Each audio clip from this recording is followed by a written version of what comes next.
Wow, so it's finally over. He actually won the fight. He's definitely not unscarred, but he actually finally won the fight. So let's talk about this chapter. So Arthur, he finally gets up from all the spells that they've been bombarding him with. You know, they're terrified of, you know, his new ability. He's stopping their spells and stuff. And the way it's described is that he's forcing the ether to control the mana. So it's like a force of will. And so he's like combating with the spells using his ether.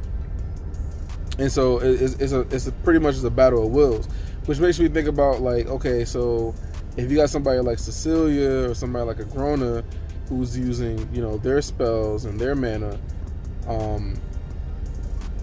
will their will be stronger than his?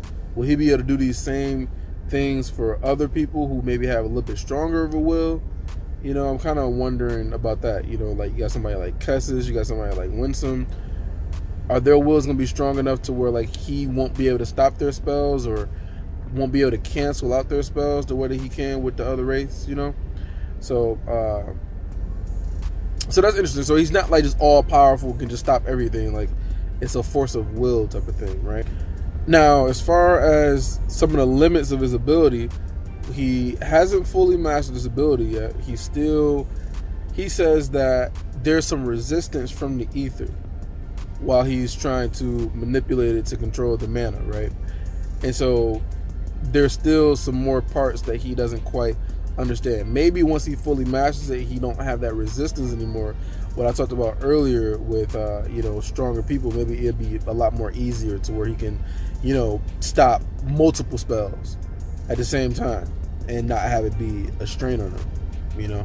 Now I'm wondering, why is he so tired? It really is pretty strange to me. Like, the way we understood it at first was that, you know, he has ether. Once he runs out of ether, his stamina runs out. He's not as strong anymore. He can't use the ether to manipulate and make his body stronger and all those other things, right?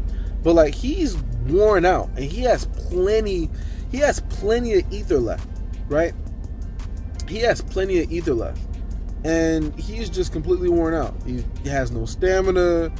He's struggling, just shaking, just taking steps. Talking about it's wearing him out, just even taking a few steps to get to Regis and stuff. And I'm just wondering, like, he wasn't like this before. He was burst stepping all over the place and dodging everything and all this other stuff. So, like, what was it, the sickly green mana that, like, sucked all this energy out of him that made him tired? Because he just kept, to me, it just seemed like he just got extremely exhausted out of nowhere. He has an abundance of ether still left, but he's just exhausted. He can barely move. It don't really make sense to me. But he's also using his own ether. So not only can he use the ether that is abundant in the atmosphere, right? He can use his own ether to kind of wrap around their mana to be able to manipulate their mana and control their mana and decide what direction it goes. So, like I said, he's even more versatile because he has both ways that he can actually use, both ways that he can manipulate the mana. Now, still, we need to get more explanation as far as, like, Realm Heart and how it works in his ability, because the way that is explained is he has to hold the spells in his mind and, like, concentrate on them individually, which is why he can't hold on to multiple spells at the same time. So that way when he was trying to, you know, he's stopping the portal from working properly when they're using their mana. So he's stopping the portal, but at the same time they're, you know, hitting him with all these different spells, and he's also trying to stop. He's also stopped the spells, but he can't focus on all of it at one time. So he's putting all his focus on the portal. Meanwhile, they're blasting him with all these different spells because he can't stop them because of the focus that he's having on the portal. So, like I said, we still have, like, limits and more steps to get to in order for him to actually fully control it. So we can kind of see like the different, hurdles he has to climb in order for him to get to where he wants to be. Now, since he's stopping the portal from forming, because you got Blaze and you got Veleska, Veleska's trying to escape and Blaze is trying to help. Meanwhile, the other three wraiths are just trying to prevent him from getting to them and stopping the portal. And so they're blasting him with all these spells. And so at this point, he's just getting bombarded with a bunch of spells. And eventually he's going to lose focus and he's going to end up letting Veleska through the portal, which is why he gets Regis, by the way. I mean, Regis is not really doing anything in this chapter. But in order for him to actually try to survive all this, he's getting blasted with all these spells. He realizes he has to use destruction. And so I knew it was going to be risky the moment that he was talking about using destruction, because, like I said, Regis is not there. He's out of commission, and destruction is... We still need to understand destruction, really, because, I mean, it's basically like being... The way I look at it, it's like having, like, a separate personality that's coming in and it's taking over your personality, taking over your body, taking over your mind, and it's just completely controlling you. You gotta fight against it, right? That's kind of how I look at it. And he's doing this without the help of Regis. And I'm just like, I don't think this is a good idea. I thought there would be more precautions from actually using destruction, or more like repercussions from using destruction. But I mean, we still don't know what happens afterwards. He goes unconscious. We don't know how long is he going to still be able to heal? Will it take a longer time for the heal? Will he be out of commission for a while? We don't really know. So we still got to wait and see. But I knew it was going to be bad the minute that he decided to use destruction. So, but I mean, it seemed like the best case scenario. It was the best thing available to him, because, like I said, he's so tired and he's so exhausted. It's just like, I still don't get it. It don't make any sense. Like, why is he so exhausted? Why is he so tired? Is it because of their mana and sucking the energy out of him or something? Like, he has all the ether. Why is he tired? Like, his ether should be healing any wounds. Like, it doesn't make any sense. But so he's using destruction, and part of the reason why he has to use it too is because he can't let Veleska escape. Like, if she gets to Agrona and starts to explain to him some of his abilities and whatnot, Agrona's a pretty smart guy, so he can strategize and figure out some other ways to, I mean, I don't really know what else he would do. I mean, he knows some things already. He knows that he can teleport. He knows that he can burst through the little shield thing that not the shield, but the little cube dome that Cecilia had made. He knows that he couldn't catch him when he teleported with his God step. So, I mean, I guess he can find out that now he can like manipulate their mana and stuff.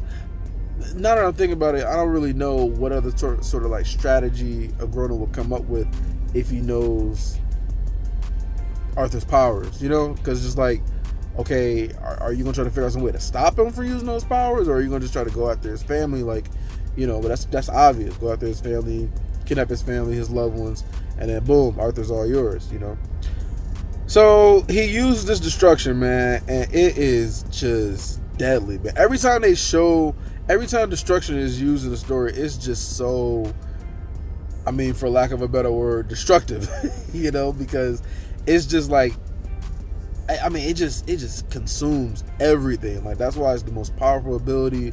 Like, what can stop it? Now, it doesn't destroy mana, like actual ambient mana, like how what is it called? Is it God Eater? No, not God Eater. Maybe I'm thinking of something else. Is the ability that Aldir used. I can't even think of it right now. The secret technique, World Eater, that's what it's called. The World Eater technique. So it's not like that working like literally like a chain reaction and destroy the mana. So, but it just destroys like all matter. But then again, mana isn't really matter, right? So it destroys well, I guess it turns into matter when they form it and shape it and stuff, right? It just destroys everything. Ethiok, yeah. And so Ethiok is the first one to go. He just gets consumed by it. He has his little black spikes or whatever. It destroys that, and then it just destroys Ethiok, and he's gone. Now Ulrich, she just get consumed. Tries to put up the shield to try to block it. It destroys the shield, destroys the runes, destroys her. It's just a wrap, like nothing left over. So they're slowly just getting killed. Now, next up is Richmal. Richmal, he's still trying to help Blaze and Veleska escape. So he puts up this, like, what is it? It was a thick, like, steam barrier. And, at first it's like kind of holding off the flames, right? It's kind of, the flames are eating away at the barrier, but it's still there holding off the flames. But then, man, he uses Realm Heart and just snatches away the mana that's controlling the barrier, and the barrier is just gone, and then he's consumed by the flames, and he's destroyed too. So it's just, I mean, that was pretty sickly. I'm not gonna lie, because what would be crazy too is to see all this animated. Man, it would be so amazing to see this whole scene just animated and just how they would do it. Like, I think, man, it'd be incredible. They need to get Ufotable, Studio Bones, need to get somebody out here to animate the beginning after the end, because, man, I would love to see the scene animated. It's pretty wild. Now, Veleska, right? So after he kills Richmal, he kind of like blacks out for a second, and he loses control of the control he had over the portal. And so Veleska is able to get partially through. Now, when I first read it, I was thinking like, oh, she's going to get through. Like, how is this going to play out? How is, what is the girl going to do with the information? How is it going to affect Arthur? I was like, oh man, like she's able to get through. Like her hand, her arm, her head gets through. But then they say this dude like wakes up and he grabs the hold of the portal again, and then he just stops it and stops it from forming, and what, it died. Wait, did he kill it or it dies out, and her whole body just gets slid in half. The half of that goes through the portal, and the other half that didn't make it through the portal split into. She's gone, done and over with. And I'm just like, whoa, I didn't expect that.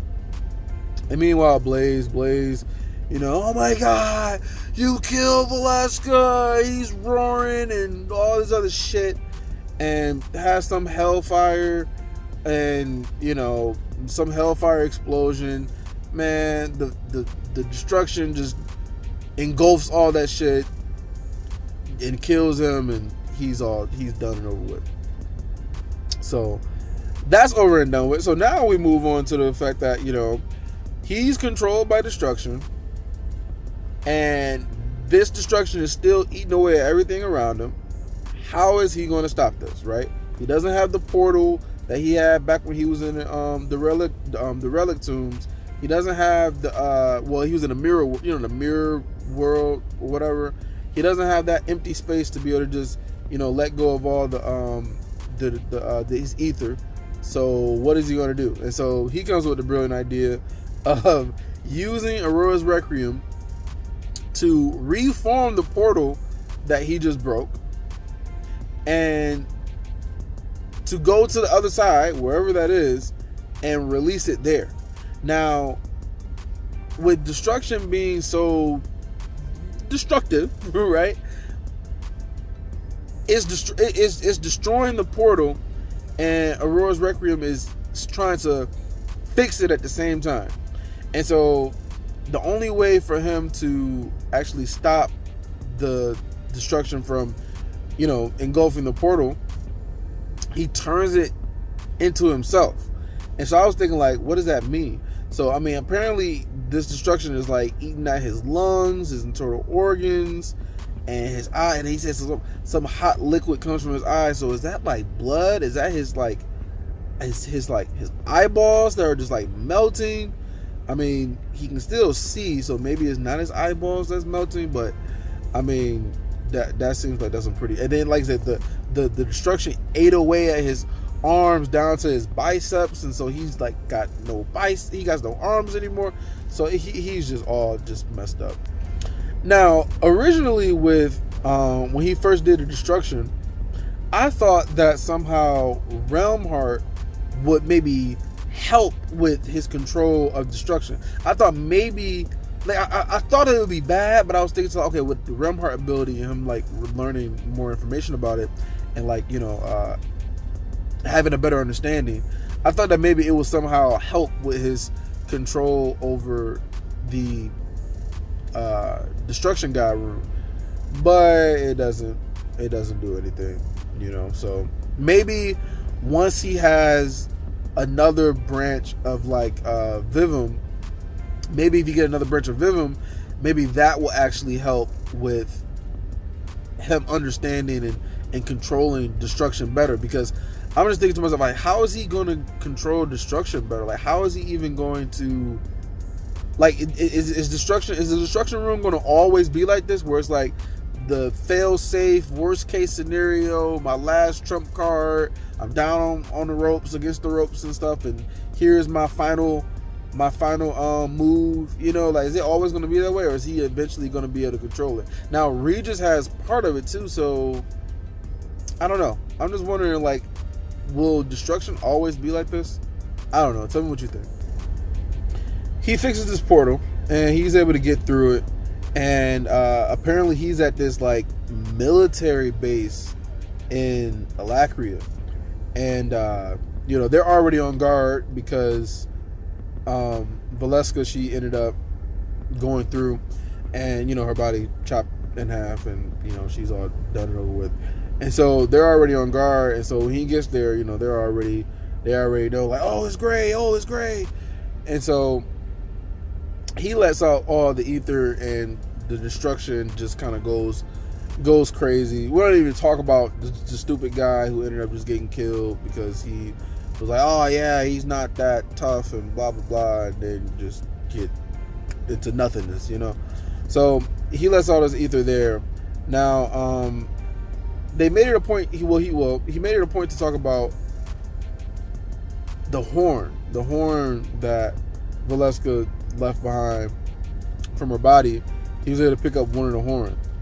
Now I'm curious to know what's going to be the plan with these horns, right?